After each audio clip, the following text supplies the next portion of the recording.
pasada habíamos quedado en el análisis del contrato, pero el contrato no tal o cual contrato, sino el contrato en general. Nosotros habíamos partido de la definición que trae el artículo 957 del Código, donde habla de que es un acto jurídico y hemos analizado ya todo lo que acontece con el acto jurídico, las formas de manifestación de voluntad, los elementos del acto jurídico, mediante el cual nos dice la ley una o más partes. Hemos analizado el concepto de partes, intereses contrapuestos, intervención de terceros, manifiestan su consentimiento. También hemos analizado que el consentimiento está compuesto por dos voluntades, oferta y aceptación, para crear, regular, modificar, transferir o extinguir relaciones jurídicas patrimoniales. También hemos hablado del contenido y de los efectos del contrato. Ahora es el turno de ver los elementos del contrato. Fíjense ustedes que para los elementos del contrato tenemos que aplicar lo que hemos estudiado para los actos jurídicos. Es decir, elementos de los contratos constituyen objeto, causa, forma y prueba.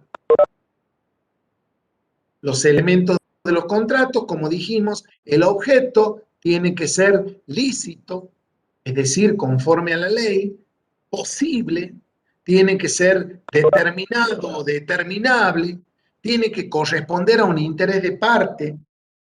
Desde luego, el objeto no puede, bajo ningún punto de vista, ser prohibido, pero puede estar determinado por un tercero.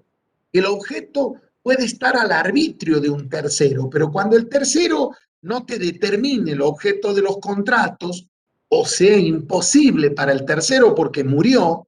Ejemplo, si yo contrato con vos y decimos que cualquier otro profesor va a fijar el precio del contrato, pero ese profesor no fija el precio del contrato, pues entonces vamos a tener que recurrir a la determinación de un juez. Luego, pueden pactarse los contratos sobre bienes futuros, es decir, bienes que hoy no existen, pero que en algún momento pueden llegar a existir. ¿Los bienes futuros pueden ser objeto de los contratos? Sí, pero subordinado el contrato a que esas cosas lleguen a existir. Por eso, los bienes futuros. Bienes ajenos. Las cosas que no son mías pueden ser objeto de los contratos. ¿Yo puedo venderte una cosa ajena? Sí, por supuesto, pero cuidado porque se pueden vender cosas ajenas bajo tres modalidades. Primero, cuando yo, vendedor, no te garantizo el éxito porque la cosa no es mía. Por ejemplo, si vos me dices, profesor, quiero comprar tal notebook o tal celular, yo te digo, mira, no es mío, pero es de mi amigo, yo voy a hacer todo lo posible en convencerlo. No te garantizo nada, pero si yo, por mi culpa, vos no adquieres ese bien, pues ahí voy a tener que responder. Si no, no, porque yo no te garantizo el éxito. Esa es la primera modalidad. La segunda modalidad de venderte algo ajeno es cuando te garantizo que vas a comprarlo. Quédate tranquilo, es de mi amigo, pero yo te garantizo que vas a comprar el objeto. Y bueno, obviamente si no lo compras, pues voy a terminar respondiendo yo. Y la última es que te voy a vender las cosas ajenas, pero haciéndote creer que son propios, es decir, como si fueran propios, cuando en realidad yo tengo que primero comprarlos y después ponértelo en tu patrimonio. Bajo estas tres modalidades puede darse la venta de cosa ajena. La primera, repetimos, es cuando solo estoy obligado a emplear medios para la entrega, es decir, no me comprometo. Solo voy a responder si por mi culpa no transmito el bien. La segunda es cuando realmente te garantizo la promesa. debo indemnizarte cuando con o sin culpa yo no te transmito la cosa, la entrega de la cosa ajena. ¿Pero eso por qué? Porque te he garantizado la entrega. Entonces, tenga o no culpa, te tengo que entregar. Y por último, cuando yo te entrego una cosa que no es mía, pero como si fuera mía, y yo me hago responsable de esa entrega, también con o sin culpa.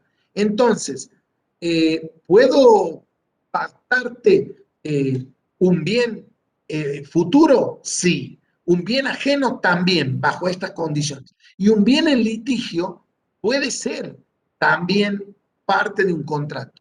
Quiere decir un bien que esté en juicio, como si el bien estuviera libre, pero es el litigio.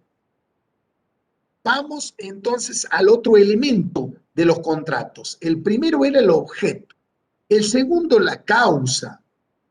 Todo contrato tiene una causa, un motivo legal, porque si no lo tuviera, el contrato sería nulo. Esa causa no puede ser contraria a la moral, al orden público o a las buenas costumbres. El tercer elemento del contrato es la forma. La forma es el conjunto de solemnidades a partir del cual se manifiesta la voluntad. ¿Cómo es la forma de un contrato? Escrita, por escritura pública, verbal. Esa es la forma, como yo expreso la voluntad. En principio, vale la libertad de las formas. En principio, los contratos pueden decir que son informales. Solamente hay algunos contratos donde la ley me exige la forma. Me impone la ley una forma determinada. Esos contratos yo los voy a llamar formales. Y estos contratos formales, a su vez, tienen dos especies, solemnes y probatorios. Solemnes cuando la ley me exige que para existir el contrato deba cumplir tal o cual forma, porque si no el contrato no va a existir. Por ejemplo, si vos quieres comprar una moto, necesariamente tendrás que llenar el formulario 08 e ir al registro. Si no, el contrato no va a existir. Y probatorio vale cualquier forma, pero vas a imprimir cualquier forma para la prueba, no para la existencia del contrato. Por último, el último elemento del contrato es la prueba de los contratos. Entonces, elemento de los contratos, objeto, causa, prueba, forma. Ahora vamos a ver el código cómo clasifica a los contratos.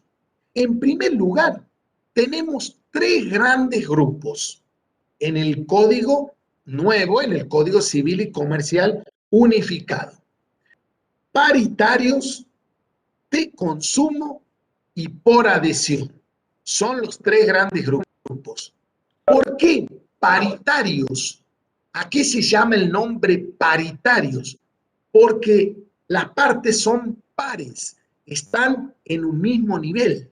Y en ese mismo nivel, como pares, pueden pactar libremente, tienen autonomía de la voluntad, pactan libremente sus obligaciones.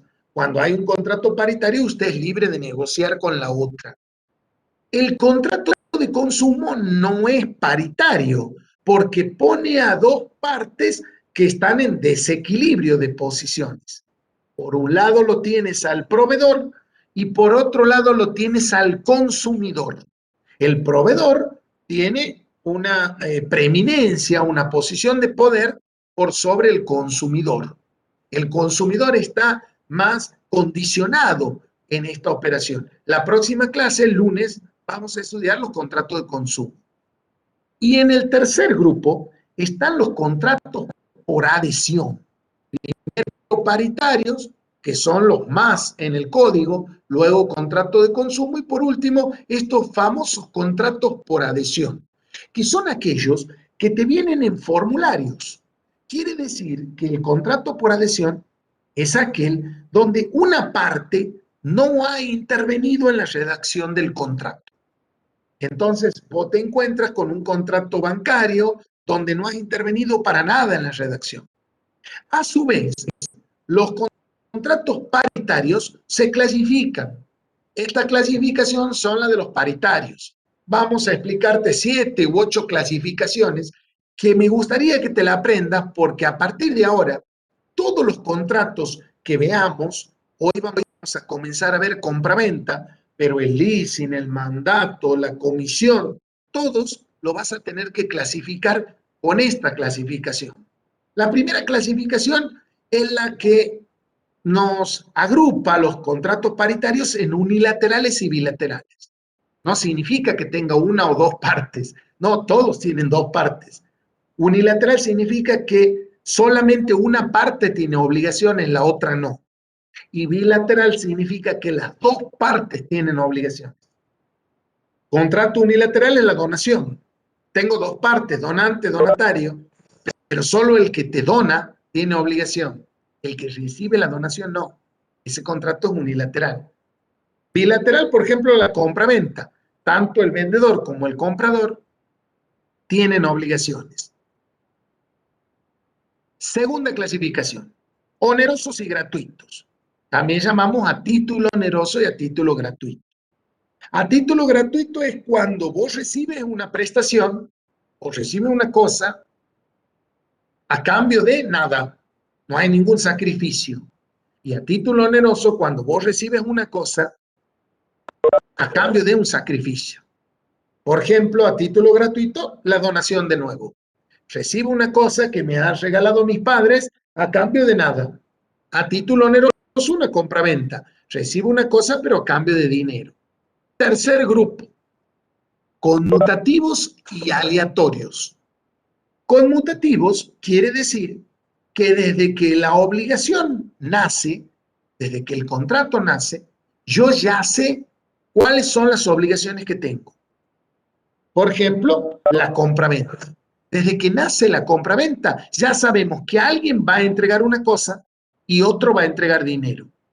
Mientras que el contrato aleatorio no sabemos. Por ejemplo, un contrato de seguro, no sabemos cuándo empieza, no sabemos qué va a entregar una parte en favor de la otra. Vamos 3 grupos. Cuarto grupo, formal o no formal. Formal es cuando la ley te exige una forma. No formal es cuando la ley no te exige una forma determinada. Nominados e innominados. ¿Qué quiere decir nominados o innominados? Quiere decir, en este caso, los nominados son los que están incluidos en el código. Cuando usted abre el código, va a encontrar un montón de contratos. Esos son nominados. Pero después vamos a estudiar varios contratos que no están en el código. Son innominados. Después tenemos contratos instantáneos y sucesivos.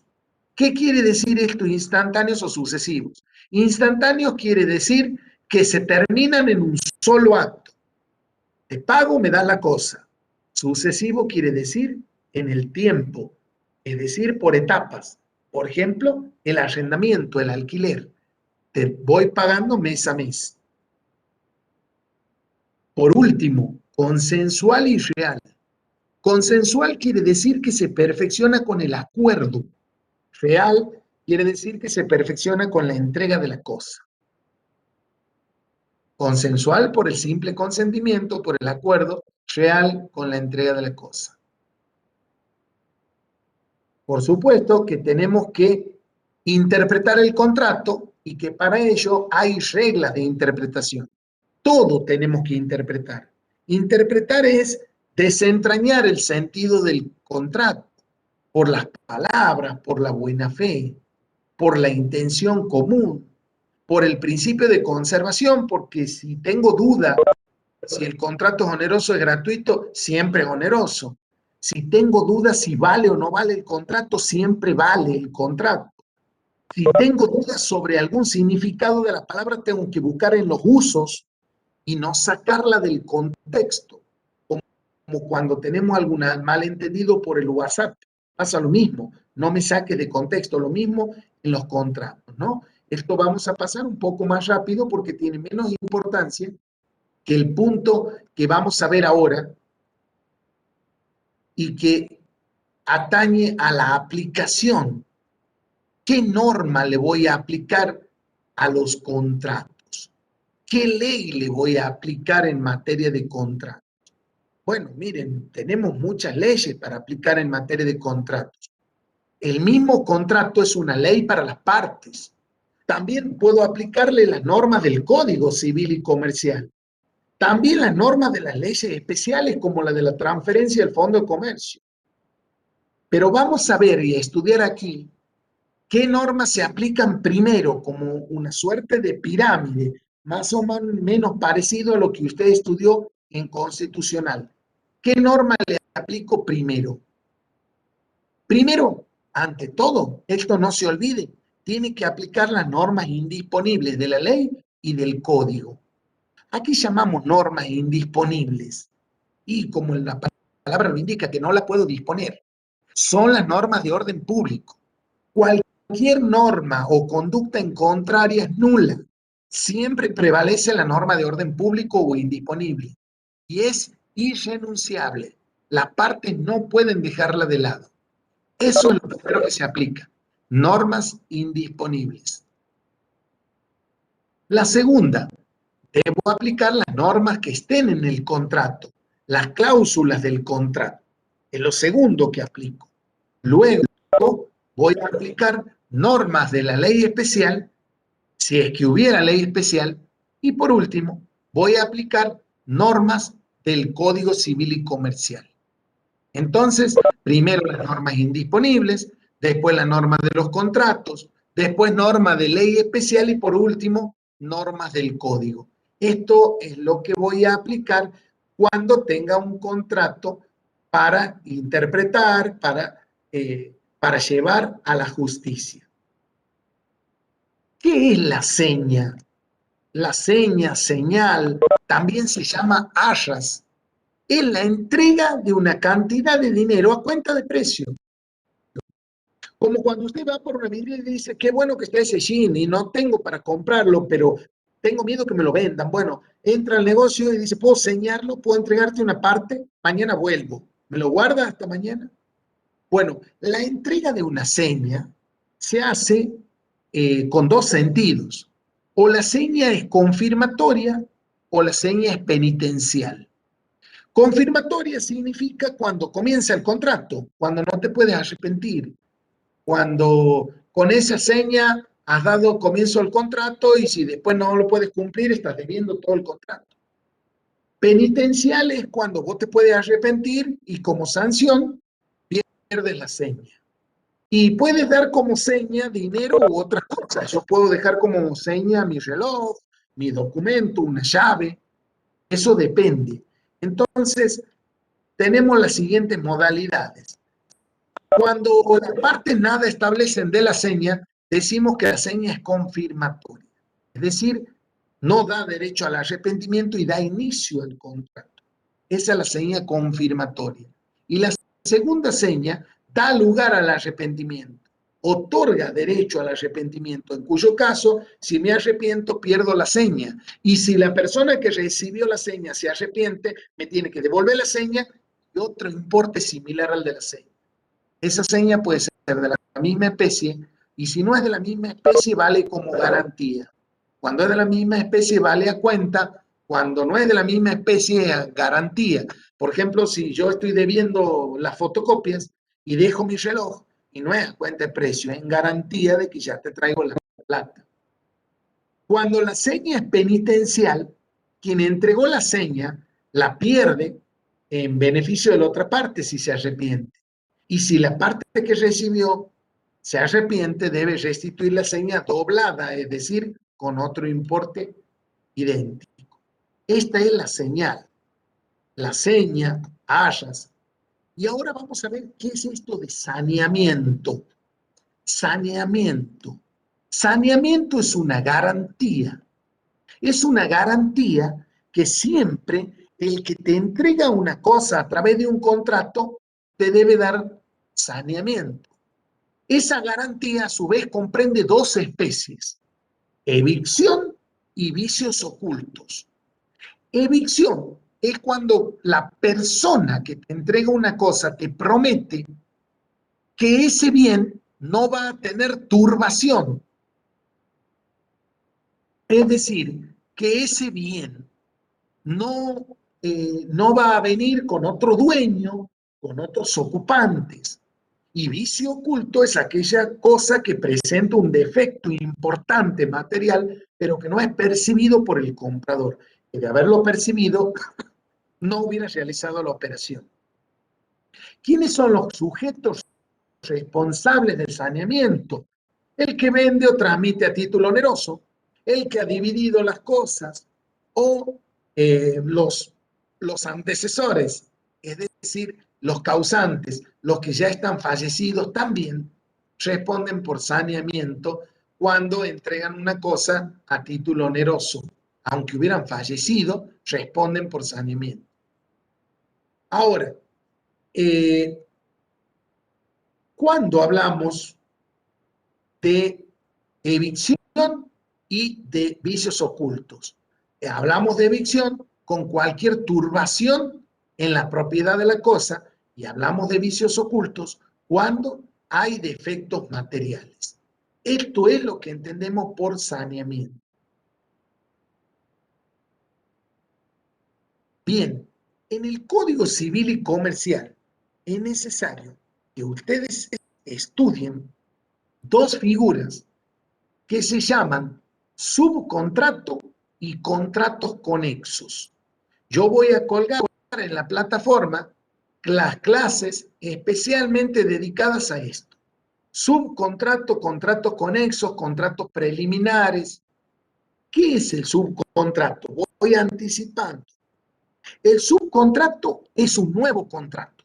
Vamos a pensar que la empresa distribuidora de energía eléctrica subcontrata una empresa de poda de los árboles en la ciudad. Ese es un subcontrato, donde el subcontratante, la empresa de poda, crea a favor de esta una nueva posición contractual derivada de la anterior, pero es un nuevo contrato. Mientras que el contrato conexo implica dos contratos autónomos, pero vinculados por una finalidad económica. Por ejemplo, cuando usted saca o compra un auto por un plan de ahorro, el contrato de seguro del auto no es un subcontrato del auto, es un contrato independiente, pero conectado por la misma finalidad económica. Usted no puede estar en un plan de ahorro de un auto si no contrata un seguro. Son contratos conexos, son contratos independientes vinculados por una misma finalidad económica. ¿Cómo terminan los contratos? Uy, fíjense ustedes que aquí tenemos pentágonos o hexágonos de todo tipo. Un contrato te termina por cumplimiento, por muerte, por rescisión, por nulidad. Vamos a analizar las formas de terminación de un contrato. Cumplimiento. El contrato cuando se cumple, cuando las partes cumplen la obligación, termina. Esa es la forma natural. También termina cuando las partes, algunas de ellas mueren o caen en incapacidad. También termina cuando las partes disponen individual o de común acuerdo poner fin al contrato, es decir, rescindirlo. Para la rescisión no hace falta causa. Usted lo termina porque quiere. Rescisión individual o de común acuerdo. Después tenemos la resolución. Resolver un contrato no es lo mismo que rescindir. Para resolver necesito que una parte haya incumplido y la otra parte haya cumplido. El cumplidor puede demandar la terminación del contrato al incumplidor. Después tenemos otras causales. Cuando nosotros sabemos que el contrato no va a poder terminar, se frustra. Y en ese caso, al frustrarse la finalidad, no podrá llevarse a cabo. Después de la frustración de la finalidad, ustedes ven que tenemos la revocación. La revocación es el medio de terminación de los contratos que se da en los contratos de representación.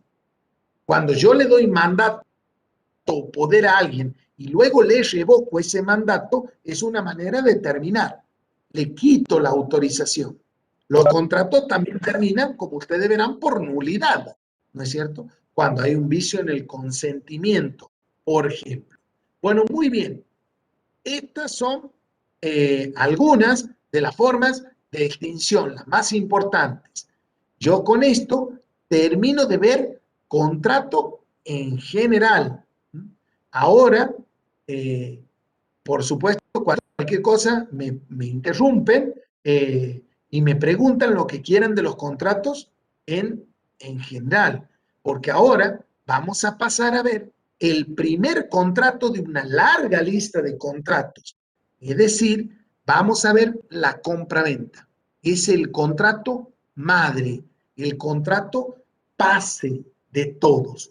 Cualquier cosa, saben que me pueden detener y preguntar. Yo ahora voy a compartirles el Power en este sentido, que sí lo voy a poder colgar en la plataforma, no así el Prezi, porque el Prezi se trabaja en línea. Muy bien. Entonces, primer contrato, contrato de compra-venta. Fíjense ustedes, aquí lo tenemos en pantalla. Es un contrato nominado. ¿Por qué nominado? Porque está en el código. Ajá, ¿y a dónde está? ¿A dónde lo vamos a estudiar? Aquí lo tienen en pantalla. Lo vamos a estudiar desde el artículo 1123 hasta el 1171. Fíjense ustedes que son algo como 49 artículos.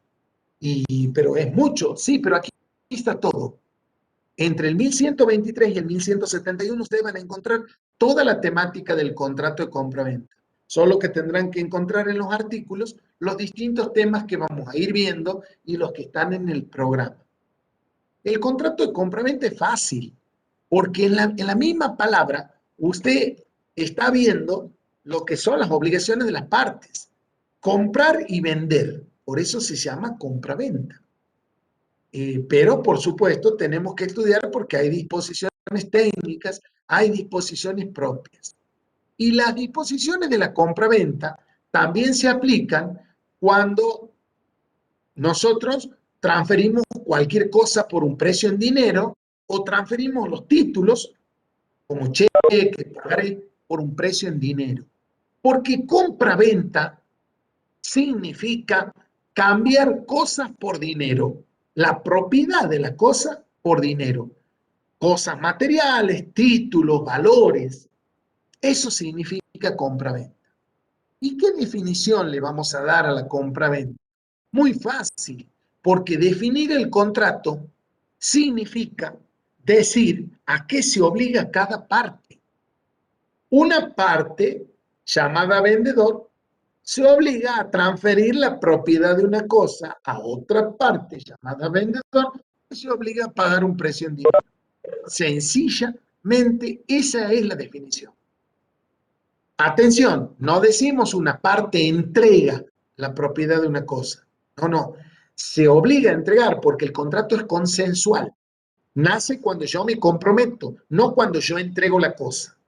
Yo me comprometo a entregarte mañana o el mes que viene mi celular y vos te comprometes a pagarme tanto por el celular. Eso es una compraventa. ¿Y cuándo se perfecciona? Con el acuerdo.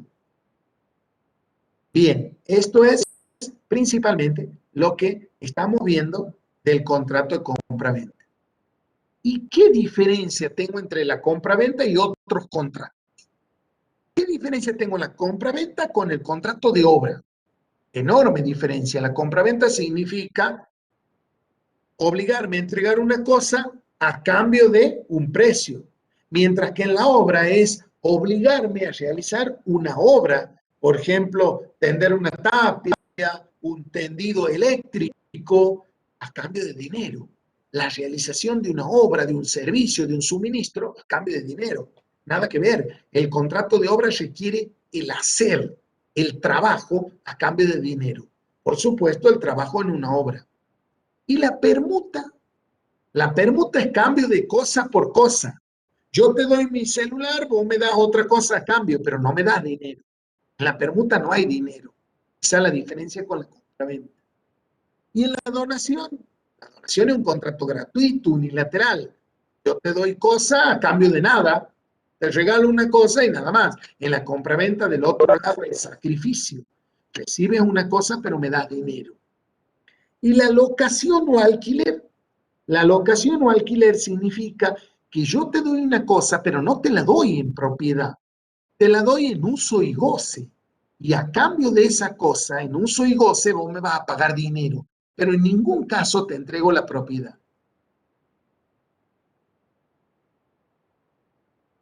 Estas son las diferencias con los distintos contratos que ustedes tienen en pantalla y que estamos moviendo un poco las letras. Bien, ¿y cuáles son los elementos de la compra-venta? Bueno, para ver los elementos hay que pensar cuáles son las obligaciones de las partes. Elemento del contrato es el vendedor te transfiere la propiedad. Segundo, cosa vendida o comprada. Tercero, precio. Cuarto, modalidades. Vamos a ir analizando cada uno de estos elementos porque cada uno de ellos tiene un contenido que a nosotros nos puede resultar indiferente. ¿Qué vamos a decir de la transferencia, de la cosa vendida, del precio, de las modalidades? Primero tenemos que hablar de que la compraventa tiene dos partes. Muy fácil. Vendedora, que es la parte que se obliga a entregar la propiedad de una cosa, y la otra es compradora, que a cambio va a pagar un precio en dinero. Lo que venimos diciendo, las partes son libres. Nadie está obligado a vender. Nadie está obligado a comprar, excepto cuando se encuentre sometido por la ley en una necesidad de hacerlo. Por ejemplo, la expropiación. Yo no estoy obligado a venderte, pero si el Estado me sanciona una ley donde me obliga a vender, bueno, pues estoy obligado. Entonces, hay que tener mucho cuidado con respecto a esto. Vamos a clasificarlo al contrato.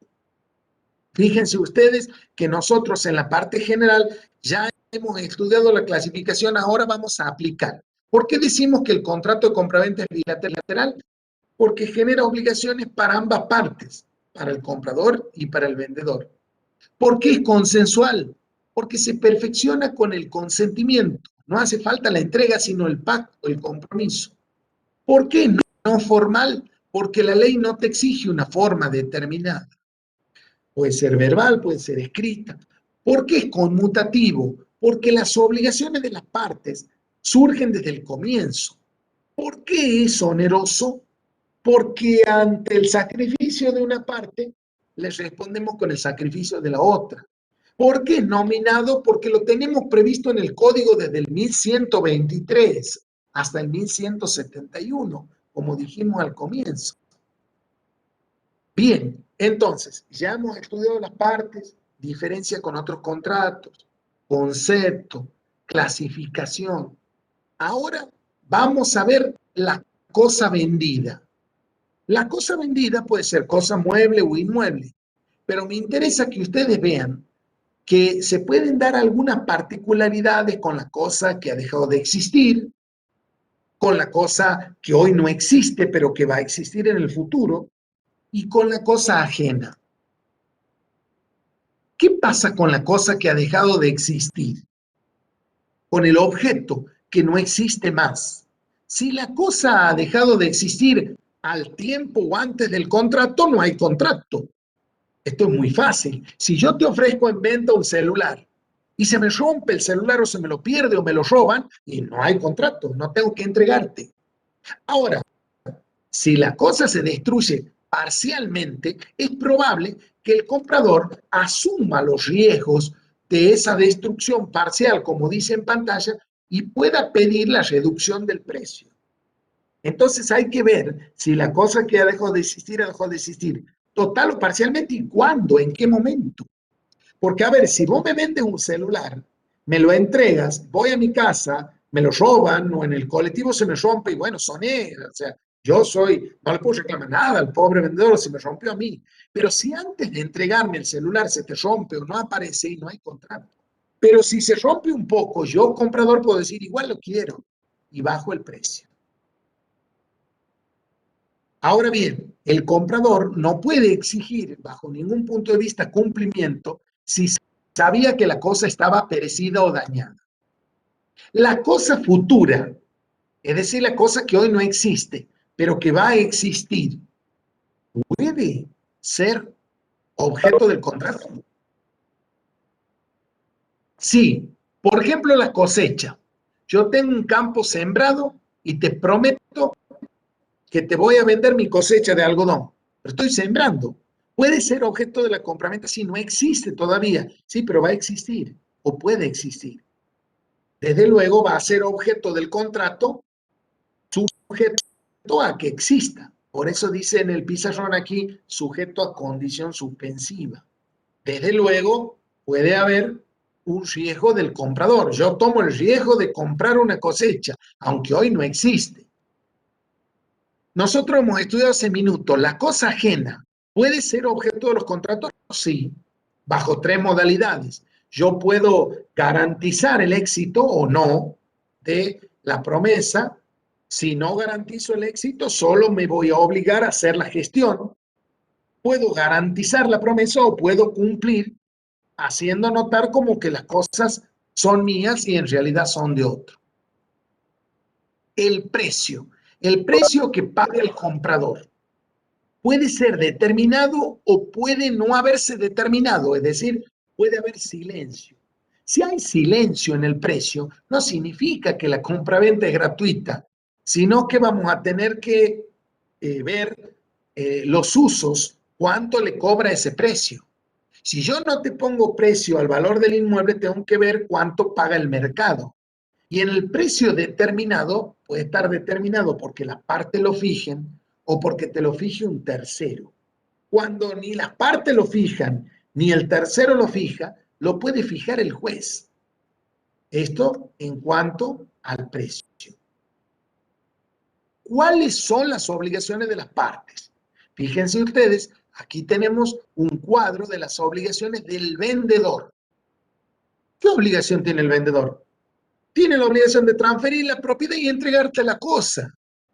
Me tiene que dar la propiedad y la cosa. Y cuando me da la propiedad, me tiene que dar el instrumento de la propiedad, la factura de compra. Y tiene que cooperar para que yo, comprador, adquiera la propiedad. Y cuando el vendedor me entregue la cosa, me tiene que entregar la cosa con sus accesorios, hacerse cargo de los gastos de entrega en el tiempo y en el lugar de la entrega. Esto es muy sencillo. El vendedor se obliga a entregarte la propiedad y a entregarte la cosa. Y el comprador, ¿a qué se obliga el comprador? El comprador se obliga a pagar el precio en el tiempo y en el lugar pactado y a recibir la cosa, a pagar los gastos de la recepción. Tiene que recibir la cosa desde que la cosa está a su disposición. El comprador no puede dejarle la cosa de florero o en depósito al vendedor. Hay mucha gente que compra en corralones y cree que puede ir a retirar la cosa cuando quiere y no es así, porque está ocupando el espacio en los depósitos del vendedor. Vos, comprador, tienes la obligación de ir a retirar y recibir la cosa, además de pagar el precio. Modalidades de la compraventa. ¿Puede haber modalidades de la compraventa? Claro, desde luego. Hay modalidades de la compraventa. ¿Cuántas son las modalidades? 3. A veces yo puedo comprar con catálogo. No tengo la cosa a la vista. Y se llama compra sobre muestras. Cuando yo directamente o vos vienes y me ofreces, si quiero algún perfume, ¿no es cierto? Y me lo muestra en una foto o me trae un probador, y yo no la tengo al perfume que voy a comprar, pero sí lo he probado, me has hecho degustar o me has mostrado la foto. Eso se llama compraventa sobre muestras. Pero también puedo comprar cosas que no tengo a la vista, que no las he probado. Eso se llama compraventa de cosas que no están a la vista. Y también puedo comprar cosas que me vienen en fardos, en paquetes cerrados, en contenedores cerrados. Y vamos a ver qué pasa en cada uno. Compraventa sobre muestras. Yo, comprador, no te puedo rechazar la cosa si la cosa viene adecuada a la muestra o al catálogo que vos me has vendido. Si yo te elegí el producto que está en la letra E25, ese producto, si vos me lo traes, yo no te lo puedo rechazar. Si yo he probado un producto y me traes ese perfume, no te lo puedo rechazar porque es igual a la muestra. ¿Qué pasa cuando yo compro cosas que no están a la vista, que no tengo muestra? Bueno, pues la cosa tiene que adecuarse a las especificaciones del contrato, porque en el contrato lo hemos especificado, no he tenido un catálogo, un muestreo.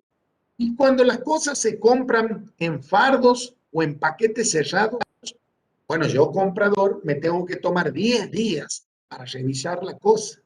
O bien el vendedor exigirme que en ese momento yo las revise a las cosas. ¿Podemos agregar cláusulas en el contrato de compraventa? Sí, podemos agregar cláusulas. ¿Cuántas cláusulas podríamos agregar? Bueno, la ley me habla de 3. Pacto de retroventa, pacto de reventa y pacto de preferencia. ¿Puedo agregarla? Como no? No es obligación. ¿Qué es eso de pacto de retroventa? Pacto de retroventa, le voy dando así, a manera de comentario y de ejemplo, es cuando yo, vendedor, vendo una cosa, pero fijo un precio para que yo la pueda recuperar. Por lo general se da con las mascotas. Yo te vendo la mascota, vamos a ver si se acostumbra, vamos a darle un término medio, si yo la extraño, la recupera. Lo mismo pasa con las joyas. Yo voy a una joyería, entrego las joyas y al cabo de un mes, si no vuelvo a recuperarla, ya está. Pero si no puedo recuperarla, eso se llama retroventa, cuando el vendedor recupera la cosa. Reventa es al revés, cuando el comprador compra una cosa, pero tiene derecho a arrepentirse y devuelve y se le devuelve el precio. Eso es reventa. Y preferencia es cuando el comprador decide vender la cosa, pero antes de ofrecerle a cualquiera se la vuelve a vender al vendedor. Vamos a repasarla, vamos a estudiarla una por una para que ustedes se la graben. Retroventa, entonces, es el pacto que puede o no estar en el contrato y el vendedor se reserva el derecho de recuperar la cosa. La cosa que ya le había dado al comprador. Y por supuesto, recupera la cosa y en este caso tiene que devolver el precio. Reventa es al revés. El comprador aquí se reserva el derecho de devolver la cosa que ha comprado y recuperar el precio. Pacto de preferencia, el vendedor recupera la cosa, ¿no es cierto?, si el comprador decide venderla. Compraventa de inmuebles. Cuidado porque la compraventa de inmuebles es formal. Debe celebrarse por escritura pública, debe darse la posesión del inmueble y toda venta de inmuebles tiene que inscribirse en el registro de la propiedad de inmueble. Bueno, muy bien. Hasta aquí vamos a llegar con nuestras explicaciones. Cualquier duda, a partir de ahora dejo abierto el debate o las preguntas, todo lo que ustedes quieran que veamos, sea de la materia, del tema, de lo que ustedes quieran, bueno, lo someto a su consideración.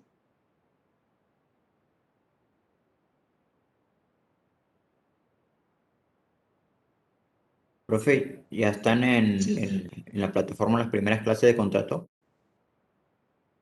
sí, sí. Yo el otro día ya las he subido a las clases sincrónicas y ahora eh, se va a activar el trabajo práctico de este tema, ¿no? Ahora ustedes van a ver que se le va a activar, no de compra-venta, pero sí de contratos en general.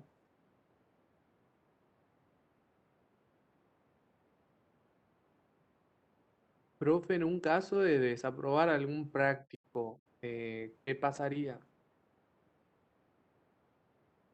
Nada, porque tienes que, tienes que tener en total un 80% de entregado y aprobado.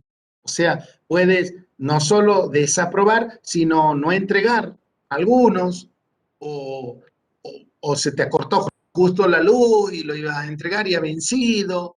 O sea, hay un 20% de la cantidad de trabajos que se te permite, digamos, no aprobar o no entregar. No es que tienes que hacerlo a todos. Profe, una consulta. ¿Por qué nos Sí. sigue apareciendo para hacer el práctico algunos que ya hemos entregado?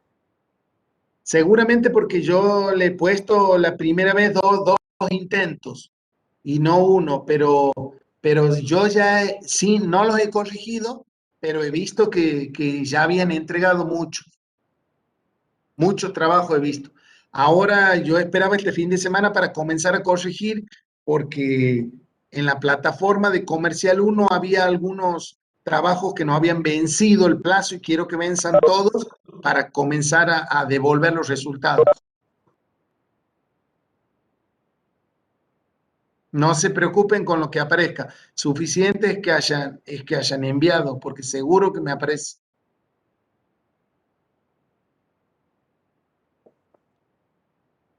Bueno, profesor, muchas gracias. No, por favor. No sé si en el práctico 4 he puesto el contrato de adhesión. No sé, no recuerdo en este momento cómo lo he programado al contrato por adhesión. De todas maneras, el contrato de adhesión, hoy hemos visto solamente una definición, ¿no?